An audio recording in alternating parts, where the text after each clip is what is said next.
ఏష ధర్మ సనాతన అన్నటువంటి మాట. ఈ డైలాగ్ గుర్తుపెట్టుకోండి. 13వ శ్లోకం ఏష ధర్మ సనాతన.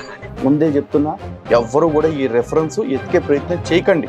నల్లట్ల పుస్తకం పట్టుకున్న ఫస్ట్ అది నేర్చుకోవాల్సిన క్వాలిఫికేషన్ ఏంటంటే జీవితంలో దీని యొక్క నిజం మాట్లాడకూడదు. ఇప్పుడు ఉద్దాలకుడు నాన్ బ్రాహ్మిన్ వేదం నేర్చుకున్నాడు, అది ఒప్పుకుంటావా? ఆ రాక్షసుల కంటే నీచ జాతి ఈ రోజు ఇక్కడికి వచ్చి టెస్ట్ చేసి ఇప్పుడు ఒక్కసారి నీ బైబిల్లో తిరగేసుకున్నాడు. దావీదు అనేవాడు ఒక వ్యభిచారం చేశాడు. బ్రాహ్మణులు వాళ్ళు ఎట్టంటూ వాళ్ళు ఎంత శాండాల పనులు చేయాలని చెప్పి మహాభారతం చెప్తుందో చూద్దాం. చివరిలో ఈ ఇప్పుడు చెప్పే కొసమేర పోవటం చూసారా, అది అస్సలు మిస్ అవ్వకూడదండి.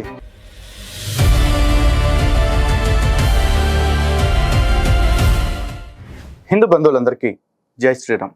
తప్పతాగి చచ్చిపోయిన ప్రవీణ్ పగడాలని ఒక అమరవీరుడిగా హతసాక్షిగా మార్చాలని చెప్పేసి ఇప్పటికీ చాలా మంది కృషి చేస్తూ ఉన్నారు. ఈ కృషి చేసే క్రమంలోనే వాడు గతంలో మాట్లాడిన తప్పుడు వ్యాఖ్యలన్నీ ఏవైతే ఉన్నాయో వాటిని ఇప్పటికీ కూడా ట్రెండింగ్ చేస్తూ ఉన్నారు. మరి ఆ అబద్ధాలు ఇప్పటికీ తిరుగుతున్నప్పుడు ఇప్పటికైనా మనం నిజం చెప్పకపోతే కష్టం కదా. అందుకే ఆడు చెప్పిన అబద్ధాలు ఏంటి, దానికి మనం చూపించాల్సిన నిజాలు ఏంటి అనేది తెగొట్టేద్దాం రండి. దానికంటే ముందు ఒక్కసారి వీడియో చూడండి. దయచేసి ఒక్కసారి ఆగితే నేను ఒక చిన్న కథ చెప్తాను. ఒక కథ చెప్పిన తర్వాత దీనికి గురువు గారు మన కోటేశ్వర శర్మ గారు తప్పకుండా దీనికి సరైనటువంటి మనకు ఒక అవగాహన ఇస్తారు. కాబట్టి చెప్తాను. ఒక మంచి కథ, చాలా బాగుంటది. ఈ కథ ఏంటి అని అంటే, ఇది మనకు సనాతన ధర్మం అంటే ఏమిటి అని ఒక ఋషి ఇచ్చినటువంటి స్టేట్మెంట్, ఒక ఋషి చెప్పినటువంటి స్టేట్మెంట్. ఇది మనకు ఏష ధర్మ సనాతన అన్నటువంటి మాట. ఇది నేను ఎక్కడి నుంచి తీసుకుంటున్నా? ఈ డైలాగ్ గుర్తుపెట్టుకోండి. ఈ ఏష ధర్మ సనాతన అన్నాడు కదా, అంటే ఇటుకు తాడు బొంగరం తెలియకపోయినా, అంటే లీఫ్ కి ఫ్లవర్ కి తేడా తెలియకపోయినా నోటుకు వచ్చింది ఎట్లా మాట్లాడుతున్నాడు అనేది మీకు అర్థం అవ్వాలి. అంటే Mahabharatam book number 1 chapter number 113 13వ శ్లోకం ఏష ధర్మ సనాతన అనేది. ఏం జరుగుతుంది? దయచేసి ముందే చెప్తున్నా, ఎవ్వరు కూడా ఈ రెఫరెన్స్ ఎతికే ప్రయత్నం చేయకండి. ఎందుకంటే ఆ రెఫరెన్స్ అక్కడ ఉండదు కాబట్టి. ఫస్ట్ ఆఫ్ ఆల్ మహాభారతంలో బుక్ నెంబర్ 1 అన్నాడు. అది పర్వాలు ఉంటాయా, పుస్తకాలు ఉంటాయా అడిగి తెలియదు. అలా అని చెప్పేసి ఆది పర్వంలో ఉంటుంది అనుకుని ఎతుకుతారేమో, ఎతకమాకండి. అక్కడ కూడా దొరకదు. ఎందుకంటే వీడి చెప్పే సొల్లు ఏ భారతంలోనూ లేదు. బహుశా ఏ బస్ స్టాండ్ పుస్తకం పట్టుకుని ఏ 10 రూపాయలతో 25 రూపాయలతో ఎవడో పబ్లిషర్ ప్రింట్ చేసుకుని ఉంటాడు సెన్సేషన్ కోసం. ఆ బస్ స్టాండ్ పుస్తకాలను చదువుకున్న బస్ స్టాండ్ అది వీడు ఉంది అని అంటే, ఉద్దాలకుడు అనే ఒక ఆయన ఉంటాడు. ఆయన కుమారుడు పేరు శ్వేతకేతు. శ్వేతకేతు, ఉద్దాలకుడు భార్య ముగ్గురు ఉన్నప్పుడు వాళ్ళ ఇంట్లో చక్కటి సంసారం జరుగుతూ ఉన్న సమయంలో ఒక బ్రాహ్మణోత్తముడు ఒక ఆయన వచ్చి శ్వేతకేతు వారి అమ్మను, లేకపోతే శ్వేతకేతు గారి అమ్మగారిని ఆయన పట్టుకుని చేత వెళ్ళిపోదాము, ఇప్పటికిప్పుడు వెళ్ళిపోవాలి మనము అని ఆయన తీసుకెళ్లిపోతుంటాడు బై ఫోర్స్. అలా తీసుకెళ్లే సమయంలో ఉద్దాలకుడుని చూస్తూ శ్వేతకేతు కోపం వచ్చి, ఏంటి ఇలా అవుతుంది, ఇలా వెళ్ళిపోవటం తప్పు కదా, నాకు చాలా కోపంగా ఉంది అని అన్నప్పుడు ఆయన ఉద్దాలకుడు ఏమన్నారు అని అంటే, ఇదే సనాతన ధర్మం నాయన. బ్రాహ్మణుడికి ఏది కావాలో చివరికి నీ భార్య అయినా నీ తల్లిగారైనా సరే ఇవ్వాల్సిందే అని చెప్పాడు. ఇది నేను చెప్తున్నది కాదు, మహాభారతంలో నేను ఇంతవరకు ఇచ్చినటువంటి రెఫరెన్స్ కూడా నేను మీకు చెప్తున్నాను. ఈ కథ ఎవరైనా సరే మీరు చదువుకున్న వారు మీకు తెలియదు ఏం కాదు. గురువు గారు మీరేమంటారు దీనికి? యశధర్మ సనాతన అని చెప్పేసి ఒక లైన్ ఒకటి చెప్పుకొచ్చి దానికి ఇదంతా కూడా కొక్కిరే స్టోరీ చెప్పుకొచ్చాడు. ఈ అదొక అర్థం కావాల్సింది ఏంటంటే, ఫస్ట్ ఆఫ్ ఆల్ ఈ స్టోరీ మహాభారతం మొత్తం మీద ఎక్కడా కూడా లేదు. పోనీ ఈ ఉద్దాలకుడు శ్వేతకేతు అంటే వీళ్ళ సంభాషణనే చాందోగ్యోపనిషత్తు అని కూడా చెప్తారు. ఆ చాందోగ్యోపనిషత్తులో కూడా ఎక్కడైనా దొరుకుద్దేమో అని మీరు వెతుకుతారేమో, ఎతక్కండి. ఎందుకంటే అది అక్కడ కూడా లేదు. పైగా ఈ సన్నాసికి అంటే ఈయన చచ్చిపోయిన ఎన్ని తిట్లు పెడుతున్నారు అని అనుకోకండి. ఎందుకంటే ఆడు బతికున్నప్పుడు మాట్లాడిన అబద్ధాలకి ఆయన నిలువున పాత్రేసిన తప్పు లేదు. నేను జస్ట్ బూతులు పెడుతున్నాను. ఓకే, అయితే ఈ ఉద్దాలకుడు శ్వేతకేతు స్టోరీలో ఒక బ్రాహ్మణుడు వచ్చి ఉద్దాలకుడి భార్యని తీసుకెళ్లిపోతా ఉంటే ఉద్దాలకుడు ఏషధర్మ సనాతన అన్నారు. ఇదే స్టోరీని ఇంకోసారి చెప్పేటప్పుడు ఇది ఏమంటున్నాడు ఒకసారి చూడండి. ఏంటి ఏంటి ఏంటి ఏంటి అయిపోతుంది నానా, ఆయన ఆపు అంటే ఆపకూడదు నాయన అన్నాడు. ఏంటి నాయన, మా అమ్మని తీసుకెళ్లిపోతున్నాడు ఆయన అని అంటే, ఇథ ధర్మ సనాతన అన్నాడు. ఏంటి ఇదే సనాతన ధర్మం అంటే చెప్పాడు. ఇందాక ఏషధర్మ సనాతన అన్నాడు. ఇప్పుడేమో ఇదా ధర్మ సనాతన అన్నాడంట. ఇది ఒకే ఉద్దాలకుడు 2 సార్లు. అంటే ఉద్దాలకుడు డైలాగ్ మార్చాడా, ఈ ఉద్దర్మకుడు డైలాగ్ మార్చాడా?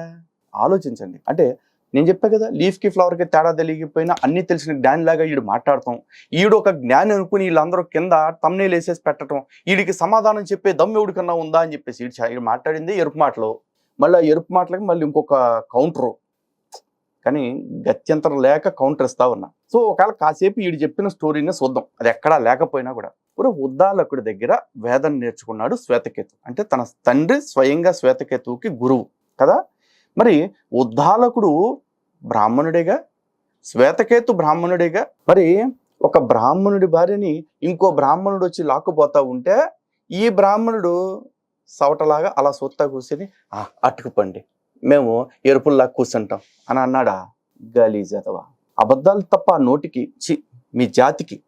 అంటే ఈ నల్లట్ల పుస్తకం పట్టుకున్న ఫస్ట్ ఆ నేర్చుకోవాల్సిన క్వాలిఫికేషన్ ఏంటంటే, జీవితంలో దీని అక్కడ నిజం మాట్లాడకూడదు. నిజం మాట్లాడితే వాళ్ళ తలకాయలు 1000 ఒక్కలు అయిపోతాయి అని చెప్పేసి బహుశా వాళ్ళకి ఎక్కడో శాపం ఉండి ఉంటుంది. ఎందుకంటే ఇది రాక్షస జన్మ, ఇది రాక్షస జాతి. ఇది రాక్షస జాతి అని ఎందుకంటున్నానో కాసేపులో నేను చెప్తా.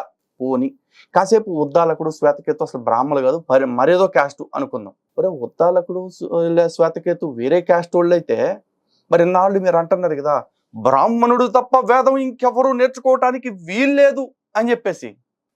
మరి ఇప్పుడు ఉద్దాలకుడు నాన్ బ్రాహ్మిన్ వేదం నేర్చుకున్నాడు, అది ఒప్పుకుంటావా? శ్వేతకేతు నాన్ బ్రాహ్మిన్, అది ఒప్పుకుంటావా వేదం నేర్చుకున్నాడని? గాడిదల్లారా. అసలు ఫస్ట్ ఆఫ్ ఆల్ మహాభారతంలో ఈడు చెప్పాడు కదా ఏషధర్మ సనాతన అని.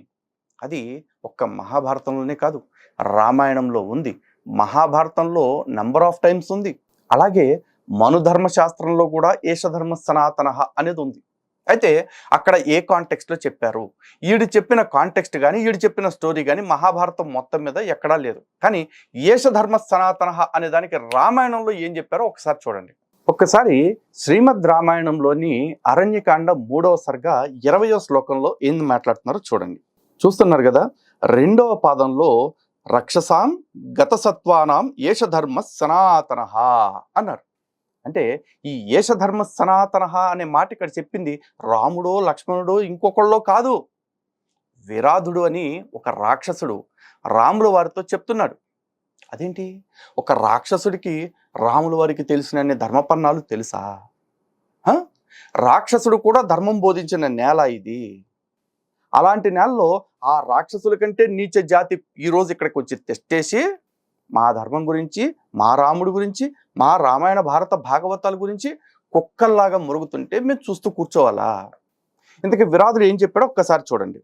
ఓ రామ, నన్ను ఈ గుంతలో పూడ్చిపెట్టి నీవు హాయిగా వెళ్ళము. మరణించిన రాక్షసులను ఇట్లు సమాధి చేయుటయే పరంపరగా వచ్చుచున్న పద్ధతి. ఈ విధంగా భూమిలో పూడ్చబెట్టబడిన వారు పుణ్యలోకములకు చేరుదురు.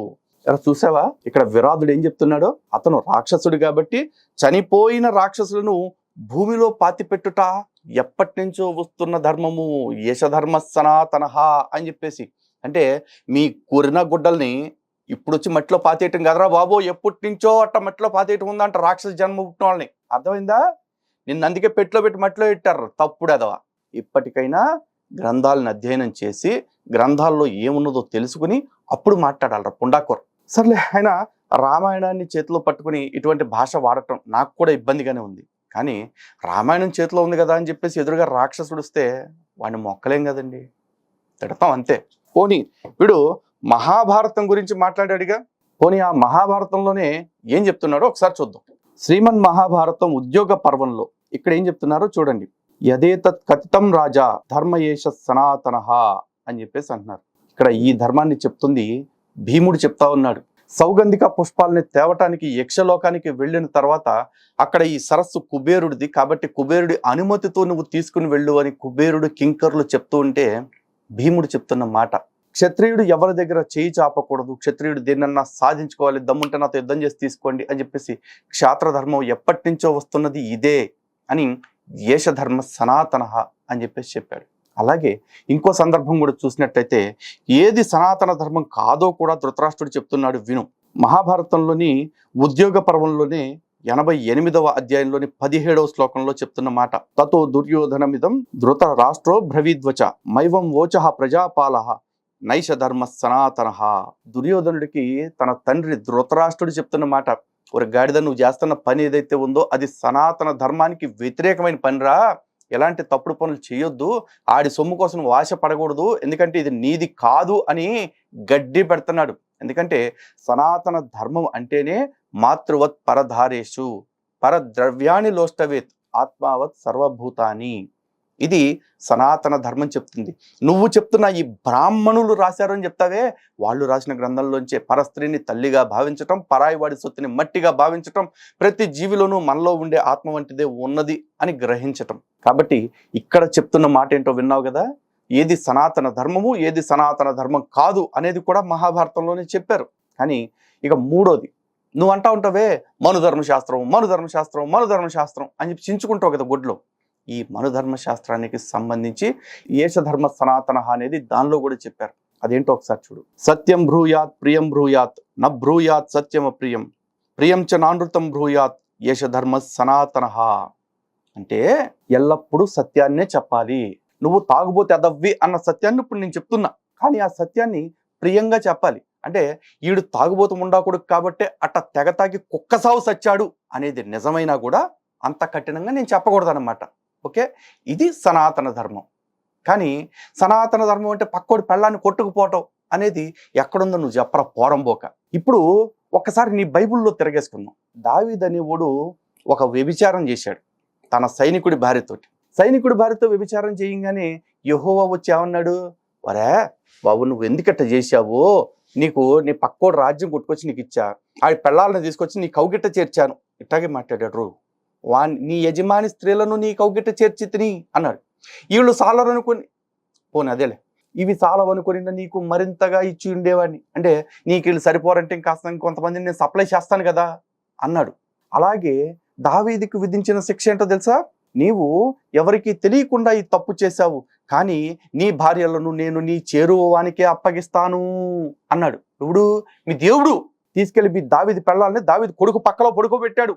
ఆడు వీళ్ళెళ్ళి ఆడితో పడుకోలా చెప్పి మరీ చేశాడు, నీ భార్యల్ని నీవు చూచుచుండగా నీ చేరువానికి అప్పగించేదను అని చెప్పేసి. అదిరా భూతంటే రోతెదవా. అది ధర్మానికి విరుద్ధమైంది. కోర్స్ మీకు కరెక్టే, ఎందుకంటే భూమిలో పాతి పెట్టబడు రాక్షస జాతి కదా కదా. ఇక్కడ ఇంకొక మాట మాట్లాడుకుందాం. బ్రాహ్మణులు వాళ్ళు ఎట్టంటోళ్ళు, వాళ్ళు ఎంత శాండాల పనులు చేయాలని చెప్పి మహాభారతం చెప్తుందో చూద్దాం. ఒక్కసారి మహాభారతం ఆది పర్వంలోని 11వ అధ్యాయంలో ఉన్న 13, 14, 15 శ్లోకాలు చూద్దాం. ఓకే, ఇందులో ఏం చెప్తున్నాడు, అహింస పరమో ధర్మ సర్వప్రాణభృతాంవర అంటే ఇక్కడ రురుడు అనే వాళ్ళ గురించి చెప్తున్న మాట. సమస్త ప్రాణులలో శ్రేష్ఠుడా, అహింస పరమధర్మం. ఇక 14వ శ్లోకంలో చూస్తే తస్మాత్ ప్రాణభృత సర్వాన్నహింస్యాత్ బ్రాహ్మణ క్వచిత్ బ్రాహ్మణ సౌమ్య ఏవేహ భవతీతి పరాశ్రుతి. ఇది శృతి వాక్యం. శృతి ఏం చెప్తుంది అంటే వేదం ఏం చెప్తుంది అనేది దీనిలో మెన్షన్ చేశారు చూడు. ఎందుకంటే బ్రాహ్మణుడు అనేవాడు వేదాన్ని దాటి జీవించడు కాబట్టి బ్రాహ్మణుడైన వాడు ఎప్పుడూ కూడా సమస్త ప్రాణులలోనూ దేనిని హింసించకూడదు, బ్రాహ్మణుడు సౌమ్యుడిగానే ఉండాలి అని ఉత్తమమైన వేదం చెప్తుంది. వేదం ఉత్తమమైనది. ఆ ఉత్తమమైన వేదం ఇలాంటి ఉత్తమ మాటలే చెప్పుద్ది. అంతేగాని రాతలు రాసుకున్నట్టు నీ పెళ్ళాన్ని ఆడి పక్కలో వేస్తా, ఆడి పెళ్ళాన్ని నీ కౌగిట్లో వేస్తాను, లేకపోతే నువ్వు ఖండం లేకుండా చేసావు కాబట్టి నేను చంపేస్తాను, ఇట్లాంటి దిక్మాల మాటలు మాట్లాడతారు దౌర్భాగ్యుడ. పోన్లే.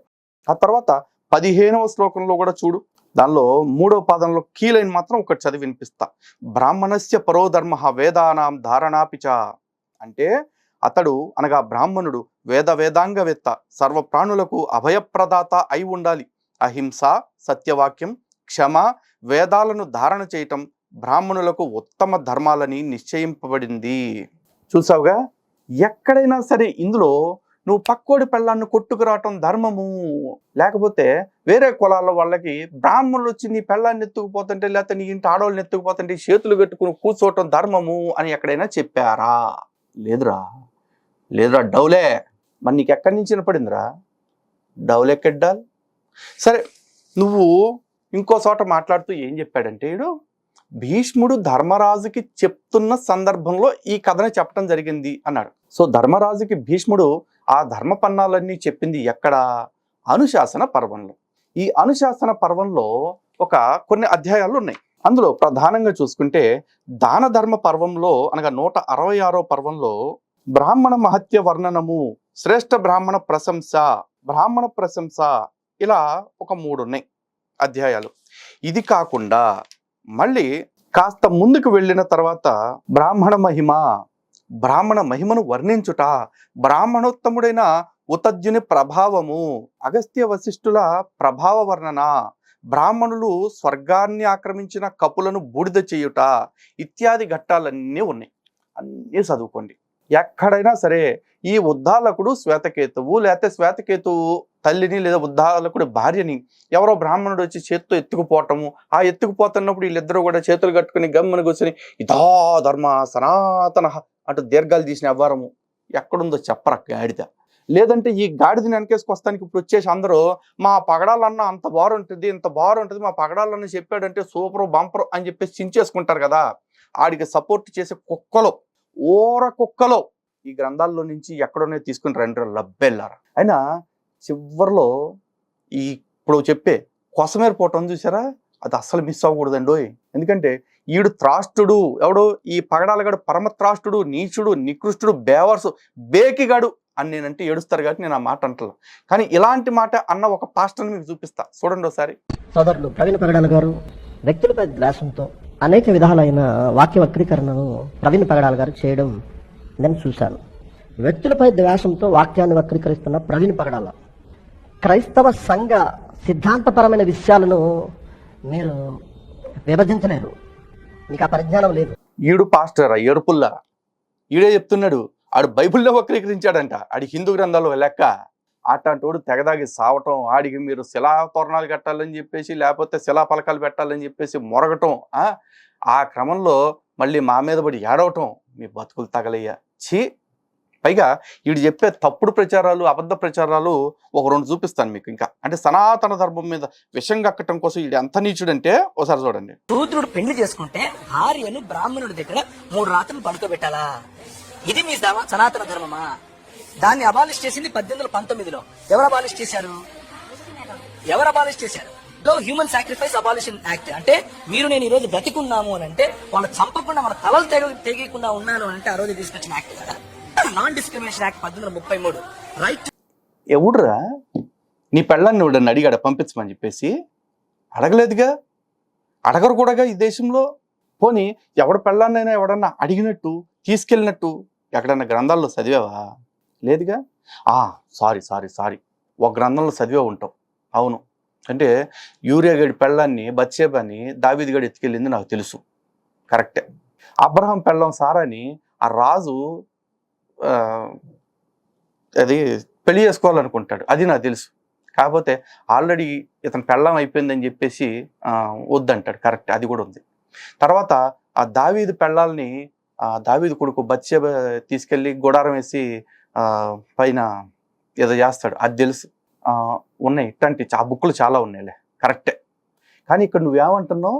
హ్యూమన్ సాక్రిఫైస్ అబాలిషన్ యాక్ట్ రావటం వల్లే మనం అందరం ఇలా బతుకున్నాము, ఇట్లాంటి కల్ట్స్ అన్ని ఆగిపోయినాయి అని చెప్పేసి అంటున్నాడు. ఒక్కసారి అసలు ఈ హ్యూమన్ సాక్రిఫైస్ అబాలిషన్ యాక్ట్ అంటే ఏంటో ఈ గాడిద కొడుక్కి చూపించండి ఒకసారి. కూడా నీ ఓడు అనుకుంటున్న గూగుల్ తల్లిని అడిగితేనే చూపించిందిరా. చూడు, what is human sacrifice abolition act అంటే the Human Sacrifice Abolition Act of 1846 enacted under Governor General Lord Hardinge aimed to prohibit the practice of human sacrifice, particularly among the Kon tribe in Orissa. This practice, known as Meria system, involved in the ritual killing of humans, often as offerings to deities. The act was part of broader British efforts to reform social practices in India. ఒడిస్సాలో ఉంటున్న కోండు తెగ ఎవరైతే ఉన్నారో ఆ కోండు తెగలో ఒక సంప్రదాయం ఉండేది, నరబలులు ఇవ్వటం అనేది. కాబట్టి ఆ సంప్రదాయం ఆధారంగా చేసుకుని ఎవరైతే జీవిస్తూ ఉన్నారో అలాంటి వాళ్ళు ఇకపై నరబలులు ఇవ్వకుండా ఉండటం కోసం బ్రిటిష్ వాళ్ళు ఈ చట్టం తెచ్చారు అంటున్నారు. ఒరే బ్రిటిష్ వాడు దీన్ని చట్టం చేశాడు నువ్వే చెప్తున్నావు, కానీ బ్రిటిషర్స్ కంటే కొన్ని 100 సంవత్సరాల ముందే, ఇంకా చెప్పాలంటే 1000 సంవత్సరాలకి ముందే ఆదిశంకరాచార్యుల వారు కాపాలికులు చేస్తున్న ఇటువంటి కౌలాచారము, వామాచారము ఏవైతే ఉన్నాయో అటువంటి వాటన్నిటిని ఆయనే ఖండించేశారు. ఆయన వాటన్నిటిని ఖండించి షణ్మత స్థాపన చేశారు. ఆ తర్వాత ఇలాంటి ఆచారాలు ఇంకా ఎక్కడెక్కడైతే ఉన్నాయో అటువంటి వాటన్నిటిని చాలా మంది నిరసించారు. అందుకే ఏదైనా కర్మకాండ జ్ఞానయుక్తమైంది అయి ఉండాలి, జ్ఞానము లేని కర్మ నిష్ప్రయోజనము అని చెప్పారు. అందుకే కర్మకాండని గుడ్డిగా అనుసరించటం కాదు, సిస్టమేటిక్గా తీసుకువెళ్ళండి అని చెప్పేసి ఎంతో మంది అలా సంస్కరించి అంటే గ్రంథాల్లో లేకపోయినా ఎక్కడైతే మాల్ ప్రాక్టీసెస్ వచ్చాయో వాటన్నిటిని నిషేధించారు. దాన్ని మేమందరం స్వాగతించాంరా. ఎవడో తెల్లతోళ్ళు కొడుకులు వచ్చేసి వాళ్ళు అబాలిష్ చేశారు కాబట్టి వాళ్ళ వల్ల మనం బతుకున్నాము అని చెప్పేసి ఇంకా ఎంతకాలం మన బానిసలుగా చూసిన బ్రిటిష్ వాడిని మన ఎత్తిన మళ్ళీ దేవుడిగా కూర్చోబెట్టే ప్రయత్నం చేస్తావు. పూ యాదవ్వా, నువ్వు బతికున్నప్పుడు ఈ వీడియోలు ఒకడో షేర్ చేయలేదురా, నీ అదృష్టం ఏంటో దరిద్రుడు. ఇంతోటి దరిద్రుడు చెప్పిన అబద్ధాలకి మళ్ళీ వీళ్ళు తమ్ముళ్ళు అన్నకు సమాధానం చెప్పే డమ్ముండా మొడం ఉండాలిరా, ఎట్టలు మొడం ఉండాలి దరిద్రులారా. ఇప్పటికైనా గుర్తుపెట్టుకోండి, ఈ గొర్రెల అంబడి కొడుకులు అబద్ధం చెప్పకుండా ఒక్కరోజు కూడా వాళ్ళు బతకలేరు. ఎందుకంటే నిజం చెప్తే తలకాయ 1000 ఒక్కలైపోద్దనే శాపం వీళ్ళకు ఉంది. ఎందుకంటే రాక్షస జాతి కదా. అందుకే ఇందాక రామాయణంలో చెప్పినట్టు మట్టిలో పాతేస్తారు. అంటే మళ్ళీ ఈ మాట అనగానే మీ హిందువుల్లో కూడా మట్టిలో పాతేసే సంప్రదాయం ఉంది కదా కొంతమందికి అంటారు. ఒరే, మా హిందువుల్లో ఉన్న వాళ్ళ గురించి మేము మాట్లాడట్లా, ఎందుకంటే హిందువుల్లో అనేక ఆచారాలు ఉన్నాయి. కానీ ఇక్కడ ఒక రాక్షసుడు చెప్పాడు కదా, మరి ఈ రాక్షస ప్రవృత్తి ఉంది కాబట్టి బ్రాహ్మణ ధర్మాలన్నీ మీకు తప్పుడు ధర్మాల్లాగా కనిపిస్తున్నాయి. కాబట్టి మీ రాక్షస ప్రవృత్తికి ఇలాంటి రాక్షస ఆలోచనలతోనే మనుషుల్ని చంపైన మతం మార్చాలనుకునే జాతి ఇంకోటి ఉంది, వాళ్ళని మట్టిలో పాతేస్తా ఉన్నారు. ఇది మాత్రం ఫిక్స్ చేసుకోండి. సో హిందూ బంధువులరా, ఇలాంటి అబద్ధాలని ఎప్పటికప్పుడు మీ కళ్ళకు కట్టినట్టుగా చూపిస్తూ మన కళ్ళకి కప్పుతున్న మబ్బు తెరల్ని, అబద్ధ పొరల్ని విప్పదీస్తూ ముందుకెళ్ళిపోతూనే ఉందాం. జై శ్రీరామ్, భారత్ మాతకి జై.